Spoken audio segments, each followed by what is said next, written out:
Assalamualaikum warahmatullahi wabarakatuh.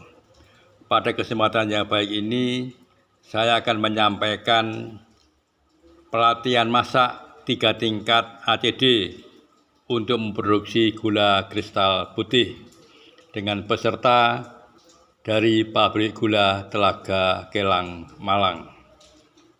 Sebelumnya akan kami sampaikan atau kami perkenalkan pada PowerPoint nomor 2 adalah ini pelatihan sistem masak atau kristalisasi 3 tingkat ACD untuk memproduksi gula kristal putih atau GKP. Pelatihan dilaksanakan di Pusat Penelitian Perkebunan Gula Indonesia. Kerjasama antara P3GI dengan pabrik gula Telaga Kelang. Peserta dengan para jajaran pemimpinnya kami perkenalkan, yaitu 1. Bapak AM Arafat sebagai Direktur, kemudian Ibu Atim Supiah adalah Kepala Divisi, kemudian Bapak Wahyu Hidayat Kepala Divisi, Bapak Abidin Kepala Divisi. Kemudian yang pakai baju batik adalah kreator dari saya sendiri, kemudian yang pakai baju putih di sebelah saya adalah rekan dari PG Grembung, yang lainnya adalah peserta pelatihan masak untuk PG Telaga Kelang. Adapun rundown tentatif ini kami perkenalkan.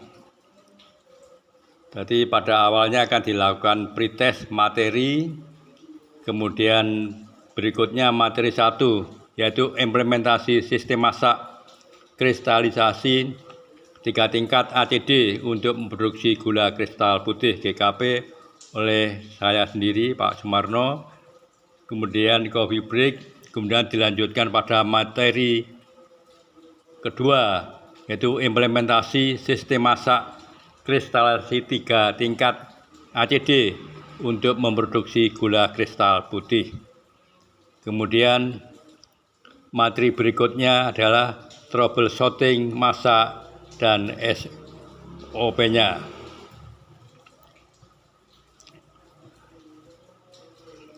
Berikut kami perkenalkan cuplikan masak 3 tingkat ACD oleh saya sendiri, Pak Marno. Ini adalah materi pelatihan masak 3 tingkat ACD yang utama pada seksi kedua atau seri kedua. Oke, selanjutnya ini kami perkenalkan dengan judul pelatihan masak 3 tingkat ACD untuk memproduksi gula kristal putih. Jadi 1 adalah pan masak di pabrik gula. Ini tempat untuk memasak masakan A produk. Kemudian hasil masakan A diputer di putaran high grade adalah nomor 2, akan menghasilkan gula kristal putih dengan warna ikumsa di atas 81 dan harus di bawah 300 ikumsa. Adapun latar belakang pelatihan, rangkaian global kegiatan pengolahan di pabrik gula, 1 di stasiun Gilingan, 2 di stasiun pemurnian nira, 3 di stasiun penguapan atau evaporator, 4 di stasiun masakan atau kristalisasi, kemudian 5 stasiun putaran sentrifugal. Secara singkat, stasiun Gilingan bertugas untuk menggiling tebu, menghasilkan nira tebu semaksimal mungkin dan kapasitas sesuai dengan kapasitas giling yang terpasang. Dengan tolok ukur hasil pemeran break atau HBP total di atas 93% dan hasil pemeran gula di atas atau minimal 94% atau sampai 95%.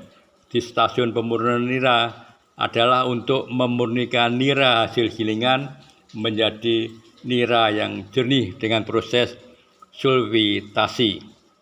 Kemudian di stasiun penguapan, nira encer yang sudah jernih diuapkan di stasiun penguapan sampai mencapai break antara 62 sampai 65%. Kemudian disulfitir untuk pemucatan atau bleaching. Kemudian masuk ke langkah 4 di stasiun masakan atau kristalisasi. Di sini nira kental, sulfitir sebagai bahan utama dimasak menjadi suatu masakan A. Kemudian masakan didinginkan, diputar ke stasiun putaran atau sentrifuga menjadi gula kristal putih.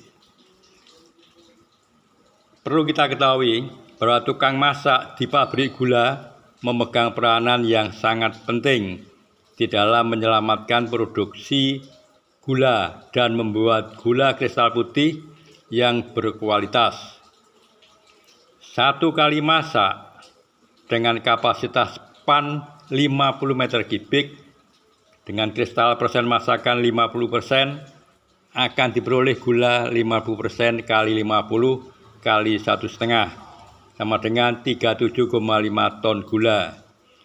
Kalau rendemen tebu 8% dan produktivitas lahan 75 ton tebu per hektar, maka satu pan masak diperoleh dari luas kebun 37,5 dibagi 8% kali 75, 6,3 hektar. Adalah sangat fantastis sekali. Dari 6,3 hektar itu cuma dimasak di dalam satu pan masak 50 kubik. Maka ini sangat penting diperhatikan untuk pelatihan dan kursus masak semaksimal mungkin hingga memperkecil kegagalan di dalam proses kristalisasi. Adapun tujuan pelatihan masak, 1. Memberikan bekal kepada para peserta untuk memperoleh teori dan praktek implementasi masak atau kristalisasi dalam memproduksi gula kristal putih yang memenuhi persyaratan standar SNI. Kedua, peserta bisa memahami peralatan pan masak dan kualitas bahan kristalisasi, mampu mengkristalkan molekul sukrus yang terkandung di nira kental dengan efisien. Kemudian ketiga, para peserta kita harapkan dari P3G mengharapkan dan pemberi kursus juga mengharapkan dapat menyandang predikat ahli masak gula. Ini suatu predikat yang sangat dibanggakan dan sangat penting di dalam menghasilkan gula produk.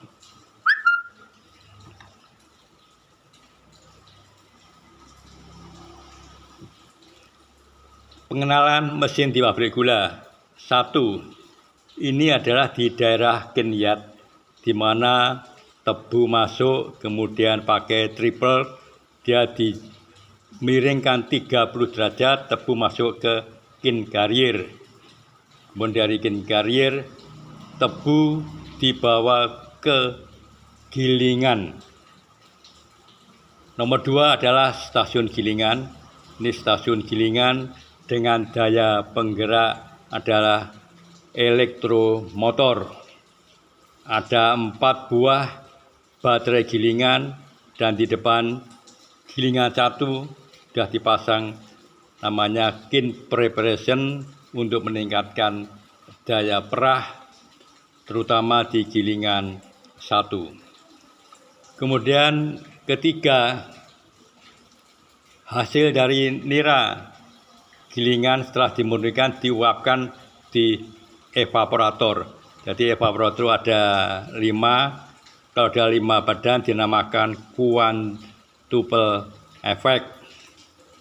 Ini akan mengentalkan nira encer dari break kurang lebih 13 menjadi break terakhir keluar dari badan akhir antara 61 sampai 65%. Kemudian nira kental setelah disulfitir merupakan bahan utama untuk dimasak di pan masak 4. Ini saya tunjukkan pan masak khusus untuk gula kristal putih adalah pan masak A. Kemudian pengenalan mesin di PG.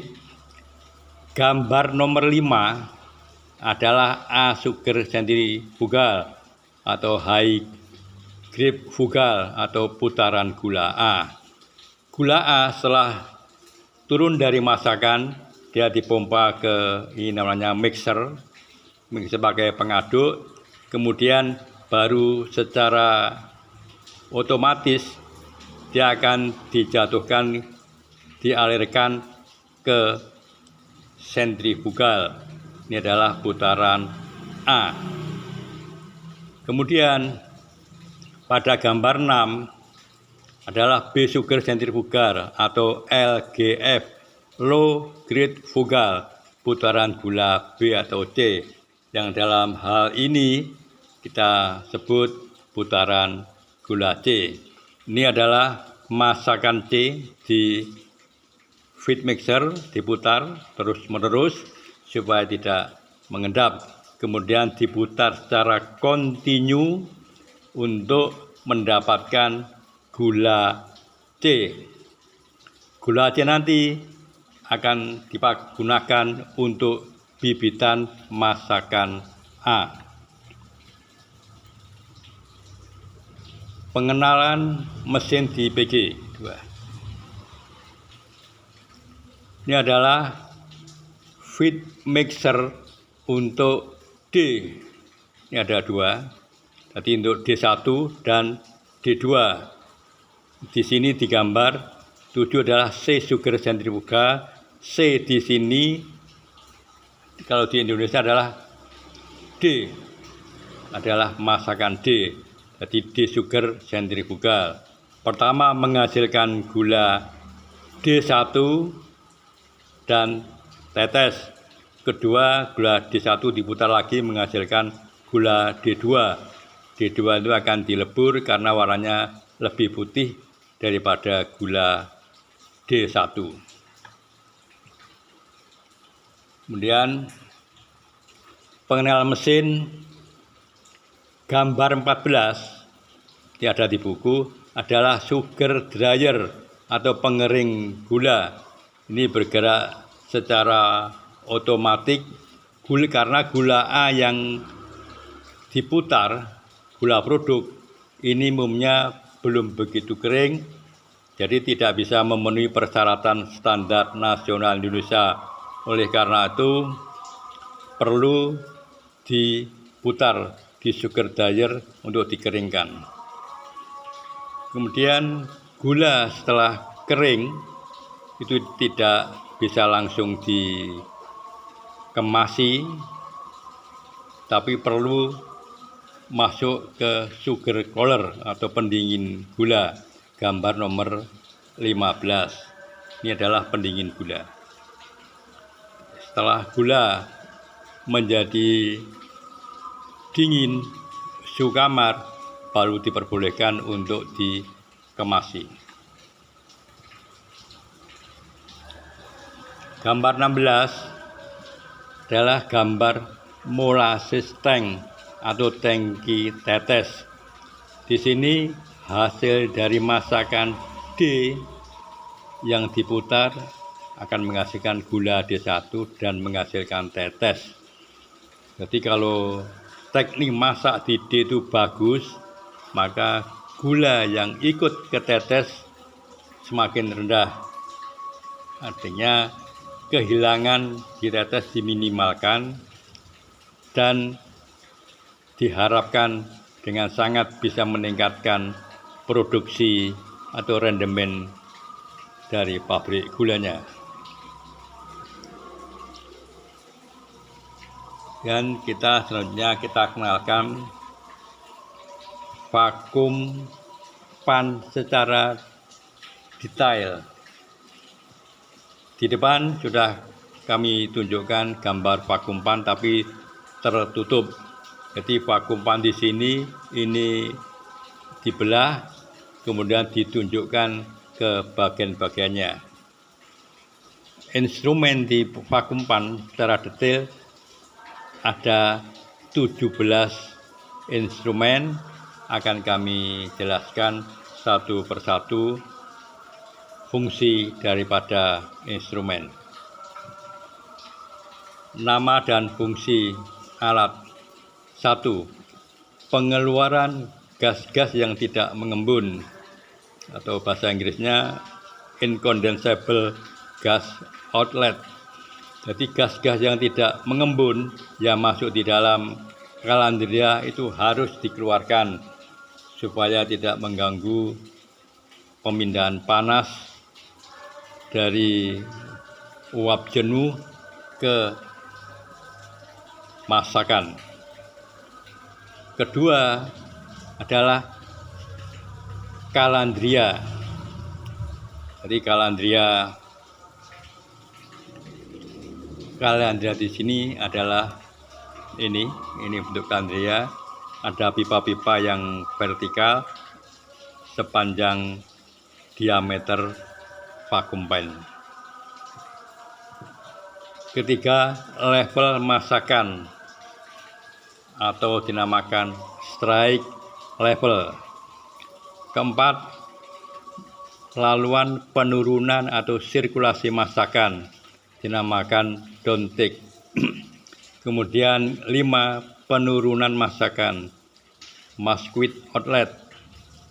Kemudian nomor 6, pengeluaran kondensat outlet. Jadi kondensat outlet itu harus ada pengeluarannya. Kondensat ini kalau tidak bergula dimanfaatkan sebagai air murni untuk pengisi ketel. 7, pemasukan sirup fit, yaitu dari nira kental tersulfitir. Kemudian ke-8, pemasukan uap atau steam inlet. Jadi steamer ini minimal tekanan diharapkan 0,4 bar G. Kemudian 9 adalah pemasukan air kondensat atau condenser water inlet. 10, kontak langsung atau interval condenser, direct contact interval condenser. Kemudian selanjutnya nomor 11 adalah pengembalian puncratan sirup.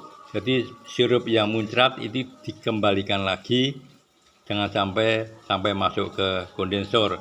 Kalau masuk ke kondensor dan jatuh di air jatuhan itu merupakan limbah atau dinamakan entrapment return, harus dikembalikan. 12, pengembalian air kondensat condenser water outlet. 13 adalah pengeluaran air kondensor. Jadi air kondensor harus dikeluarkan dengan lancar supaya perpindahan panas bisa optimal. Namanya water outlet to condenser. 14 adalah penempatan stirrer pengaduk di dasar pan atau bottom entry stirrer. Pada umumnya dimasakkan untuk mempercepat sirkulasi. Ini menggunakan pengaduk atau stirrer masakan hingga sirkulasinya baik, pemindahan panas baik, tidak ada stagnasi atau kristalnya akan bisa lebih merata.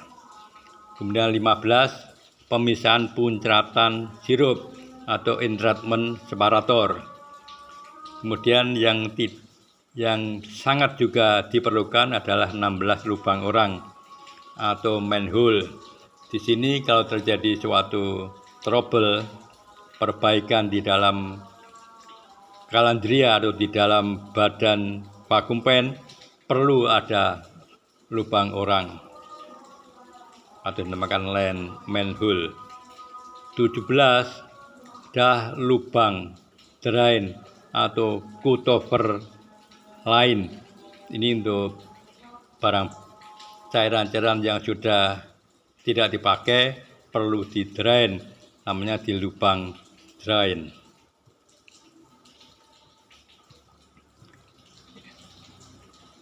Nah, ini bisa lebih jelas. Ini adalah ke arah kondensor, jadi uap dari vacuum pen akan ditarik kondensor. Ini salah satu persyaratan. Ini tekanan di manometer itu harus tinggi, minimal manometer atau vakumnya 64 cm Hg. Kalau vakum tidak bisa naik rendah, berarti ada suatu kebocoran-kebocoran di dalam sistem di vacuum pen. Ini adalah lubang yang tertutup adalah kaca penglihat untuk melihat level dari masakan yang tadi kami katakan strike level. Levelnya adalah ini. Ini level ini sudah diperhitungkan, tidak boleh terlalu dekat dengan aliran ke kondensor. Jadi untuk mencegah terjadi puncratan karena vakum.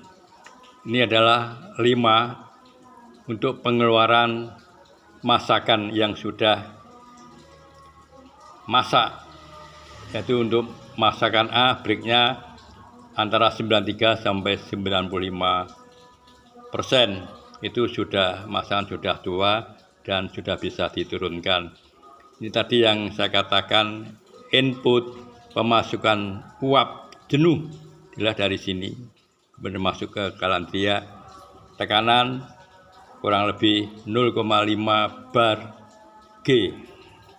Oke, selanjutnya kita akan mempelajari mengenai pengertian analisa.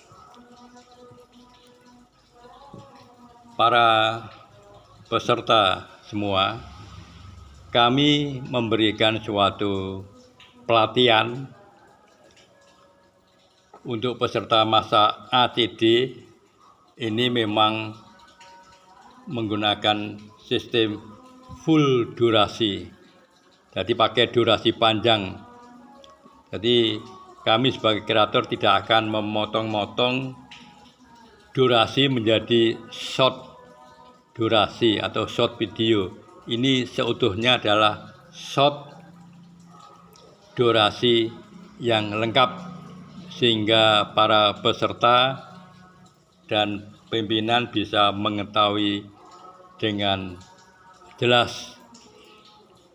Untuk para peserta minimal ini kami harapkan bisa mengenal analisa, yaitu analisa gula di laboratorium pabrik gula. Di laboratorium sudah harus ada fasilitas untuk analisa. Ini kami jelaskan adalah persen pol. Itu artinya jumlah gula atau pol per 100 bagian bahan, dimanakan persen pol. Juga ada namanya persen break, itu sama dengan jumlah zat padat terlarut per 100 bagian bahan. Kemudian dikenal di dalam pabrik gula adalah namanya HK. HK sama dengan hasil bagi kemurnian atau bahasa Inggrisnya purity. Kemudian ada rumus untuk menghitung HK, yaitu persen Pol dibagi persen Brix tutup kurung kali 100%. Ini hasilnya dinamakan purity. Ini lebih kecil, maksimum 100%. Kalau 100% adalah gula murni atau sakarosa, itu harganya bisa 100. Tapi untuk GKP jarang akan mencapai HK 100, pasti di bawah 100. Nah, kemudian ini suatu contoh, kami berikan suatu pemahaman. Bila peserta melarutkan garam, maksudnya itu garam dapur atau NaCl 10 gram, kemudian ditambah air menjadi 100 ml larutan, maka larutan tersebut mempunyai Brix, namanya persen Brix-nya adalah 10%. Jadi 10 gram per 100 bagian adalah 10%. Tetapi tidak mengandung gula, karena garam tidak mengandung gula, tapi tetap mengandung Brix. Kemudian panah kuning untuk menentukan persen Brix itu menggunakan refraktometer. Kemudian untuk menentukan persen Pol menggunakan polarimeter. Ini adalah alat yang lama. Yang terbaru bisa menggunakan sukromat. Ini sudah digital dan bisa bekerja secara otomatis. Kemudian ini sebagai penutup, jadi yang kami katakan tadi di depan, di awal-awal, pentingnya tukang masak. Jadi kalau ada hamparan tebu seperti ini, sudah ditebang, kemudian diangkut, digiling dengan biaya yang mahal, ini 6,3 hektar itu gulanya akan dimasak di dalam pan masak 50 kubik. Maka di sini kami ingatkan lagi, ini adalah peran tukang masak. Jadilah tukang masak yang ahli, efisien, dan efektif di dalam memasak gula. Untuk sementara, seksi 1 ini kami akhiri dulu. Semoga para peserta bisa memahami, dan kami sebagai pengajar tidak segan-segan untuk menerima saran atau bertanya. Nanti bisa ke panitia untuk meminta nomor HP saya. Saya akan jelaskan sehingga peserta nantinya akan betul-betul menjadi tukang atau ahli masak di pabrik gula yang handal. Demikian sementara yang bisa kami sampaikan. Nanti pada siang kita sambung ke materi utama tentang sistem masak 3 tingkat atau kristalasi 3 tingkat untuk memproduksi gula kristal putih secara detail. Demikian kami ucapkan terima kasih dan kami akhiri. Wassalamualaikum warahmatullahi wabarakatuh.